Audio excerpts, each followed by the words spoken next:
Donc, ici, comme José l'a mentionné, on veut parler de sélection d'outils de rapport. Ça ne sera pas une démo des outils de rapport. Ce qu'on veut faire, c'est vraiment vous donner un aperçu des outils de reporting qui sont disponibles. Donc, encore une fois, s'il y a des questions plus poussées sur les produits, sur comment ça fonctionne, si peut-être un webinaire complet serait intéressant, c'est quelque chose dont on peut parler, puis vous pouvez demander, là, on prend tout le feedback. Mais ici, on veut juste démystifier leur utilisation, savoir dans quel contexte, par qui, de quelle manière on les utilise pour vous aider à faire les bons choix puis à vous poser les bonnes questions quand vous avez des besoins en rapport. Donc, on a deux types principaux de rapports quand on parle de rapport par rapport à notre solution de gestion. On a des rapports financiers et de gestion et on a des rapports qui sont destinés aux clients et fournisseurs, communément appelés aussi formulaires. On ne parlera pas de ces rapports destinés aux clients et fournisseurs comme les bons de commande, les factures, les états de compte. Ce n'est pas ce qu'on va couvrir aujourd'hui. On parle vraiment des rapports, comme on voit des exemples du côté gauche ici, qui sont des rapports utilisés par les utilisateurs finance ou par les gestionnaires pour faire le suivi de leur information. Donc, pour ces rapports-là, il y a plusieurs options qui s'offrent à vous. Votre premier réflexe devrait toujours être d'explorer les rapports qui sont disponibles avec votre application. Donc, les rapports natifs dans GP, vous utilisez le Management Reporter. On a aussi des tableaux de bord, de l'information dans les profils utilisateurs, tout ce qui est tableau d'analyse. Il y a des analyses rapides qu'on peut faire avec Excel. Il y a des fonctions de rapport personnalisées. Ça devrait être exploré d'emblée pour utiliser ce qui est à l'intérieur du système. Quand on a des besoins additionnels qui sont soit spécifiques ou pas couverts par les options de reporting qui sont natives, à ce moment-là, les meilleurs choix sont Jet Reports ou Power BI selon les rapports qu'on a besoin de concevoir. Donc, on va explorer ces solutions-là, d'abord par un aperçu des deux, puis ensuite, on va vous ramener ça ensemble pour faire la distinction, puis des exemples de cas d'utilisation. Donc, Jet Reports. Jet Reports vous permet de directement extraire de l'information de votre solution de gestion, donc Business Central, GP, Nav, à partir d'Excel. Ça vient ajouter un petit onglet dans Excel qui s'appelle Jet. Puis à l'intérieur de ça, on a différentes fonctions et on a aussi des connexions à nos sources de données qui sont nos compagnies dans notre système de gestion. Une fois que nos données sont dans Excel, les utilisateurs peuvent les travailler, les filtrer, puis les mettre en forme en utilisant toutes les fonctions, puis toutes les options de Jet et d'Excel. Donc, on peut faire des tableaux croisés dynamiques, des pivot tables, on peut utiliser les slicers qui sont ces éléments ici où on peut cliquer pour filtrer sur nos données. On peut utiliser différentes formules, donc les if, les lookup, pour créer des rapports et les tableaux de bord dont on a besoin. On voit deux exemples ici. On va en voir quelques autres tout de suite après. Donc, avec Jet, on peut travailler avec des modèles de rapports qui sont existants, qui viennent avec le Report Viewer de la solution, ou on peut créer nos propres rapports directement dans Excel. Une fois que les rapports sont créés, on peut les rafraîchir, on peut les partager, on peut les distribuer à notre équipe. La distribution peut même être automatisée, donc cédulée pour que les utilisateurs reçoivent les rapports dont ils ont besoin quand ils en ont besoin, là, sans que vous ayez à y penser à rafraîchir puis à envoyer ou même à être au bureau. Là, il y a un utilitaire qui nous permet de céduler cet envoi-là. Cet outil-là fournit aux utilisateurs, c'est une interface puis des fonctions qui sont familières. Donc, ça permet aux utilisateurs d'être plus efficaces en évitant des copies de rapports Excel, de manipuler des données. Ça vient souvent remplacer des data dumps, donc des sélections puis des copies de données qu'on fait dans notre système, qu'on vient ramener dans Excel pour trier, filtrer, faire des tableaux. Donc, JET vient nous permettre d'éviter cet effort-là, puis de sauvegarder des modèles de rapports sans avoir à les mettre en forme manuellement à chaque fois qu'on en a besoin. C'est typiquement utilisé pour des rapports de type, je vais dire, finance, des états financiers, des rapports de suivi de compte à recevoir, des rapports de commission. JET nous permet aussi de combiner de l'information pour faire des rapports consolidés. Donc, par exemple, si j'ai plusieurs compagnies, je veux sortir mes états financiers consolidés, je vais être capable de les présenter, de les paginer, de les imprimer. Je peux utiliser JET pour faire ces choses-là.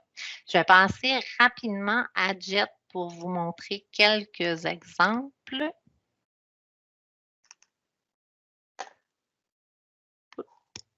Je l'amène ici. Donc, on voit que je suis dans Excel. Ce sont des échantillons. Donc, on voit, vous ne remarquerez pas l'onglet JET ici en ce moment. Je voulais vous donner un aperçu rapide du genre de rapport qu'on va bâtir dans JET. Ici, j'ai un exemple d'état des résultats avec des comparaisons. J'ai aussi, on peut monter des indicateurs de performance, donc en utilisant des fonctions Excel. Ces rapports-là, souvent, vont avoir plusieurs onglets. Donc, je vais avoir un onglet sommaire où je fais ma présentation. Puis ensuite, je vais avoir des onglets avec les détails qui vont contenir les lignes de transaction ou l'information sur les comptes là, dont mon tableau est tiré.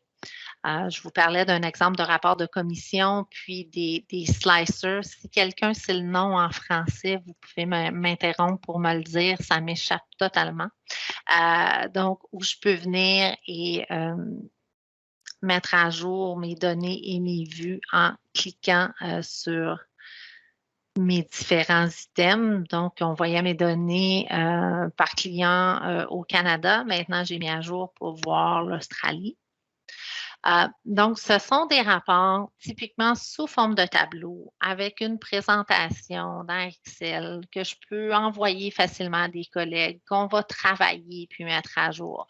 C'est le genre de choses qu'on regarde habituellement à l'intérieur de JET Report. J'ai aussi ici un modèle d'âge des comptes à recevoir qu'on pourrait créer avec JET. Donc, ça, c'est vraiment une utilisation typique de l'outil.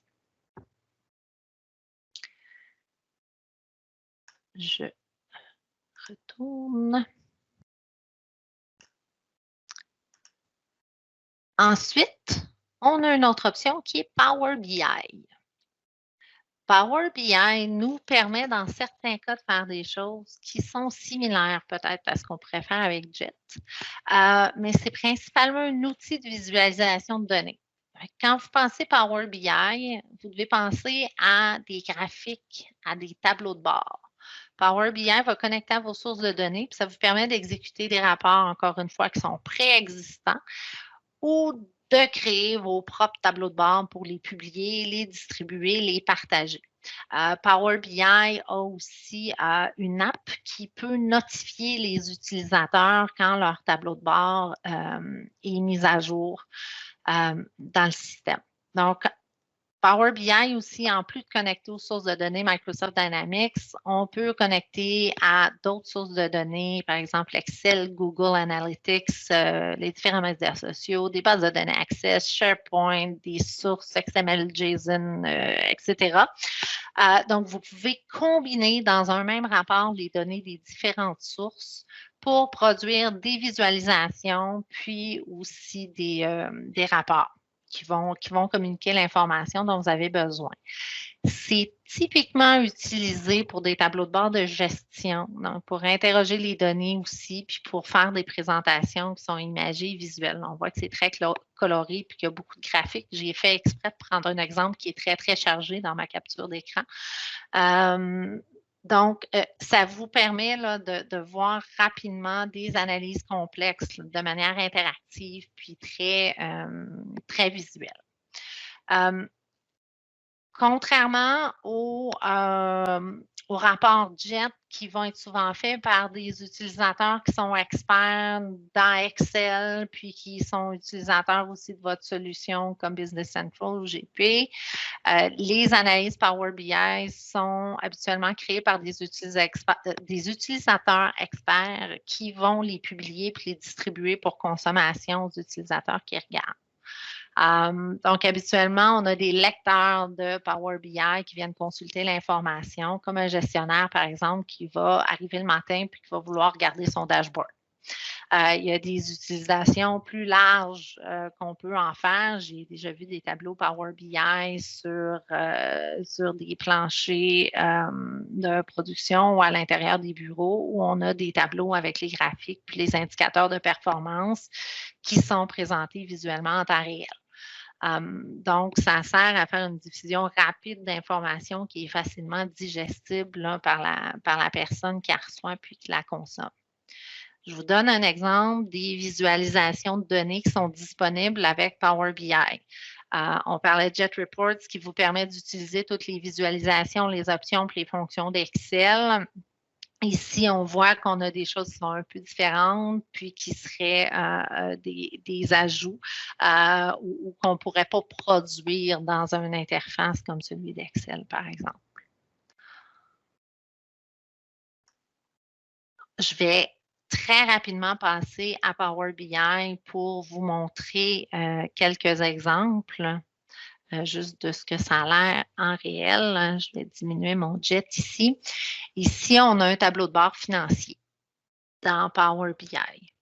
Donc, à l'intérieur, si je fais juste me promener là, puis pointer les différentes données, je peux obtenir du détail et de l'information sur mes données. Je peux aussi cliquer sur les éléments. Donc, tous les éléments, on voit que c'est une petite main Moncon. Là. Tous les éléments sont cliquables, puis je peux naviguer à l'intérieur de mes différents dashboards pour obtenir plus d'informations. Ce qui est possible aussi de faire, c'est de bénéficier de l'intelligence artificielle qui nous permet de poser des questions à nos données, mais nous permet aussi de détecter des tendances puis nous faire des suggestions à l'intérieur du système. Un exemple de ça, j'en ai un ici qui est dans AI, ça s'appelle des Insights. Celle-là, je ne sais pas si elle a été traduite. Donc, à l'intérieur de nos tableaux de bord, on peut aller, ça faisait un bout, je ne l'avais pas utilisé, il doit avoir besoin de rafraîchir. Donc, on peut aller à l'intérieur et voir des tendances qui sont identifiées à l'intérieur de nos données. Là, je vais revenir, c'était lui que je voulais. Donc, si je vais sur mes insights ici, on voit que ça me fournit de l'information, puis ça me fournit des recherches que je peux faire avec des mots-clés à l'intérieur de mes données. En ce moment, je vois mon Amérique du Nord, mais je vais aller chercher Canada pour voir si j'ai des données ici. Donc, je peux venir changer mes visualisations à l'aide de différents filtres à l'intérieur à l'intérieur de mes tableaux de bord. Je vais juste changer de vue parce que je voulais vous donner la nouvelle. Puis, comme on est en direct, j'ai joué avec juste avant et je ne l'avais pas replacé. Voilà. On voit que ma vue est rafraîchie un peu, puis elle est un peu plus épurée et colorée. C'est le tout nouveau look. Donc, on voit des nouvelles options Power BI en même temps. Donc, si j'ai un exemple qui est des opérations, je vais retourner à mon exemple ici. Voilà, donc j'ai des vues rafraîchies, puis je voulais vous montrer, j'ai parlé de questionner vos données. On appelle ça les questionner en langage naturel et c'est plus simple quand on le voit. Si je vais sur mon dashboard principal, je vais pouvoir le questionner. Donc ici, j'ai une boîte qui me dit poser une question à vos données. Et c'est littéralement ce que je peux faire. Je peux venir à l'intérieur. Donc, d'abord, il me fait des suggestions dans mon environnement, donc des questions que je pourrais poser. Il arrive souvent qu'on va se poser des questions sur nos données, puis on n'a pas de rapport qui répond directement à la question. Par exemple, je suis dans un meeting, puis quelqu'un demande c'est quoi mes ventes par opportunité ou c'est quoi mon revenu estimé par produit. J'ai pas nécessairement ça dans un rapport qui est déjà disponible. Il faudrait juste chercher les données, je le monte. Ça peut être un peu compliqué ou des fois, il faut que j'attende après quelqu'un pour me produire une analyse. Avec Power BI, je peux saisir une question. Et là, au fur et à mesure que je tape, on voit que le système me fait des propositions aussi.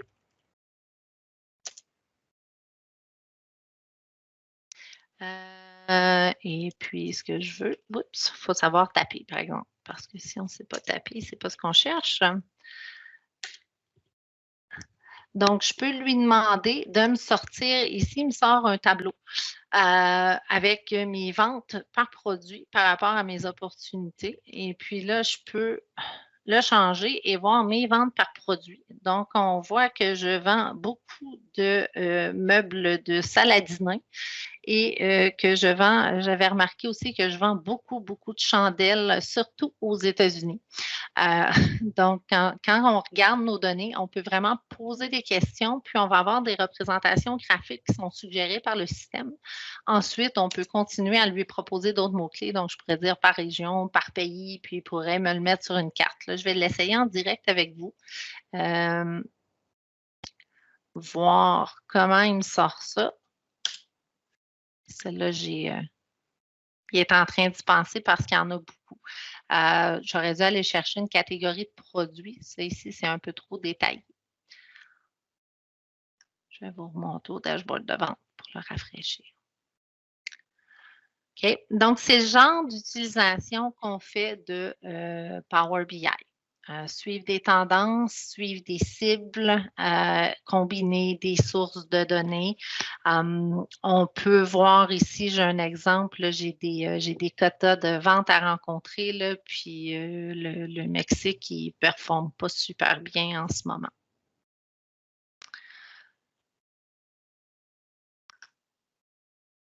OK. Je vais retourner ici. Donc, quand on vient pour choisir notre outil de rapport, les questions qu'il faut se poser, d'abord, c'est quels sont les rapports dont j'ai besoin. Quel type, à quoi le rapport doit ressembler visuellement aussi. Quel type de données je veux inclure, d'où ça vient. Ça me vient d'une seule source de données, ça me vient de plusieurs endroits, j'ai besoin que ce soit très visuel ou j'ai besoin d'un tableau, puis il va falloir que je le retravaille, puis que je le filtre, parce que c'est pas nécessairement, c'est plus une feuille de travail, c'est pas nécessairement une présentation finale. Donc, il faut se poser ces questions-là. Qui vont créer les rapports? Est-ce que je veux que ce soit des utilisateurs qui travaillent dans la solution du côté financier, qui vont créer leur propre tableau, leurs propres outils, puis qui vont faire ça de façon un peu ad hoc, puis les distribuer ensuite? Ou est-ce que j'ai vraiment des gens à qui je vais donner le mandat de me préparer des rapports et des tableaux de bord qui vont être réutilisés une fois qu'ils sont publiés? Ça aussi, ça va guider un choix, par exemple, en Jet ou Power BI. Qui vont utiliser les rapports, puis comment ils vont les consommer aussi. Je donnais l'exemple tantôt d'un gestionnaire qui veut arriver le matin, regarder son tableau de bord avec ses indicateurs de performance. À ce moment-là, qu'il puisse voir directement sur son téléphone ou sur sa tablette ou avoir même une notification qui lui dit votre tableau de bord est à jour ou bon matin, venez voir votre tableau de bord. Ça peut être quelque chose qui est très utile pour lui. Parce que dans d'autres cas, la personne ne veut pas nécessairement toujours le visualiser, mais veut être avisée s'il y a des changements qui sont à regarder. Donc, ça, c'est des choses qui nous pointeraient vers Power BI. Donc, j'ai souvent des clients qui me contactent, puis la question, c'est je veux faire mes rapports. Je les fais avec quoi? Je les fais comment? Puis je leur reviens avec toutes ces questions-là. Et puis là, je me fais demander pourquoi je pose tant de questions. Pour bien comprendre ou répondre, c'est qu'il n'y a pas une réponse parfaite pour chacun des rapports dont vous avez besoin. OK? Donc, il faut vraiment les évaluer à la pièce, puis regarder quel outil répond le mieux. Donc, c'est comme ça que vous allez réussir à faire un bon choix ou des bons choix parce que si on pousse l'utilisation plus loin, Power BI et JET peuvent travailler ensemble en combinant les différentes sources de données.